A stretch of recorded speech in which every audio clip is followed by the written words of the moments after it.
Hello, ನಮಸ್ತೆ. ನೋಡಿ, ಈ ಹುಡುಗಿ ವೇಸ್ಟ್ ಬಟ್ಟೆಗಳಿದ್ದರೆ, ನಮ್ಮ ಮನೆ ಪಕ್ಕದಲ್ಲಿರೋರು ವೇಸ್ಟ್ ಬಟ್ಟೆ ಇದ್ದರೆ, ಈ ವೇಸ್ಟ್ ಬಟ್ಟೆಯಲ್ಲಿ ಒಂದು ಬ್ಯಾಗ್ 2 ಬ್ಯಾಗ್ ಹೊಲ್ಸ್ಕೊಳಕ್ಕೆ ಬಂದಿದ್ದಾರೆ. 2 ಬ್ಯಾಗ್ ಹೊಲ್ಸ್ಕೊಂಡವ್ರು ನೋಡಿ.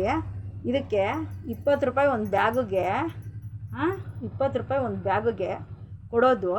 ಏನಕ್ಕೆ ಈ ಬ್ಯಾಗುಗಳು ಅಂದರೆ, ವೇಸ್ಟ್ ಬಟ್ಟೆಗಳು ಇಲ್ಲಾಂದರೆ ಏನನ್ನ ಹುಡುಗರವು ಆಡ್ಕೊಳ್ಳೋವು ಸಾಮಾನುಗಳು ಎತ್ತಿಕ್ಕಕ್ಕೆ ಎಷ್ಟು ಚೆನ್ನಾಗಿ ಹೊಲ್ಸ್ಕೊಳಕ್ಕೆ ಬಂದಿದ್ದಾರೆ ನೋಡಿ ಬ್ಯಾಗ್ನ.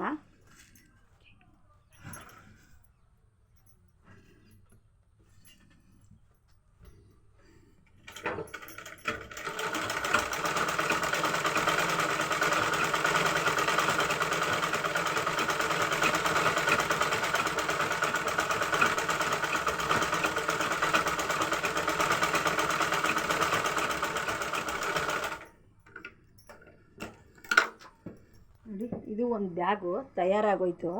ಇದು ಒಂದು ಬ್ಯಾಗು ತಯಾರಾಗೋಯ್ತು ನೋಡಿ.